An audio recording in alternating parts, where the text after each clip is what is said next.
खबर शामिल करेंगे ENN न्यूज़ नुमाइंदा मोहम्मद शाहिद मलिक की। एपका पॉपुलेशन के सीनियर रहनुमा शम्स दीन होत और सदर अमजद अली बरोही, जनरल सेक्रेटरी समी अहमद बगियो 14 अगस्त के हवाले से अपनी तैयारियों की तफसील बता रहे हैं। शख्सियत ऑनलाइन में हमारे साथ शम्स होत साहब हैं, सीनियर रहनुमा एपका पॉपुलेशन और नवाबशाह की मशहूर और मारूफ शख्सियत। इनसे 14 अगस्त के हवाले से मालूमात करते हैं कि इनकी क्या तैयारी है। बिस्मिल्लाहिर्रहमानिर्रहीम। मुंहिंजो नाम शम्स दीन होता।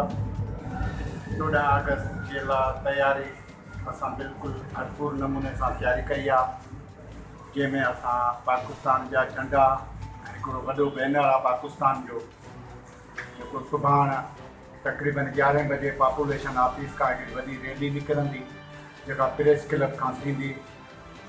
बाक़ाइदा नेशनल प्रेस क्लब, पोइ प्रेस क्लब ते वेंदासूं ऐं सभु दोस्त असां सां गॾु आहिनि पॉपुलेशन जा। उन सां असांजी रैली बाक़ाइदे निकिरंदी। जेका 14 अगस्त आहे असांजी आज़ादी जो, इहा आज़ादी तक़रीबन असां सभिनीनि जे वॾनि इहे क़ुर्बानियूं ॾिनियूं आहिनि। जेको 1947 में असां आज़ादु थियासीं, सभ जो शेर आहे, हर क़ौम जो बि शेर आहे, तॾहिं असांखे आज़ादी मिली आहे। असां उन आज़ादु मुल्क में हींअर सुकून जो साह खणी रहिया आहियूं ऐं मालिक जो शुक्रगुज़ार आहियूं त असांखे पंहिंजो मुल्क आहे, पंहिंजो वतन आहे ऐं असां हींअर आज़ादु आहियूं ऐं एटमी क़ुवत आहियूं। असांजे को बि ॿाहिरियों मुल्क मेरी अख सां नथो ॾिसी सघे।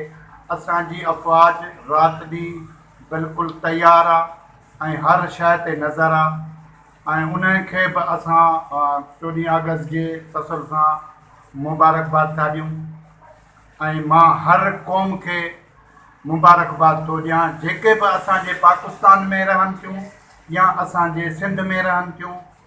उन्हनि खे मां गुज़ारिश कंदसि त सुभाणे वधि मां वधि जेका आहे असां सां गॾु शेयर कनि ऐं असांजी जेका हीअ रैली खे कामयाबु कराइनि, त हे जेको आज़ादी जो ॾिहाड़ो असांजी ईद जो ॾिहाड़ो सम्झो वेंदो आहे। ऐं मां ॿियो पंहिंजे सियासी धुरनि खे बि मुबारकबाद थो ॾियां। ख़ासि करे मां पंहिंजे तालके जो सदर साईं नूर नवाज़ ज़रदारी साहिब खे मुबारकबाद थो ॾियां, जंहिं अणथक महिनत करे रहियो आहे ऐं असां ते बि हुनजो शफ़क़त जो हथु आहे ऐं इंशाअल्लाह ताला पीपल्स पार्टी सां असां अॻे बि गॾासूं, हाणे बि गॾासूं ऐं बाक़ी सुभाणे जेका तयारी आहे बिल्कुलु असां पॉपुलेशन जा मुलाज़िम हर वक़्तु तयारु आहियूं। सुभाणे असांजी रैली बाक़ाइदा प्रेस क्लब ते पहुचंदी। महिरबानी।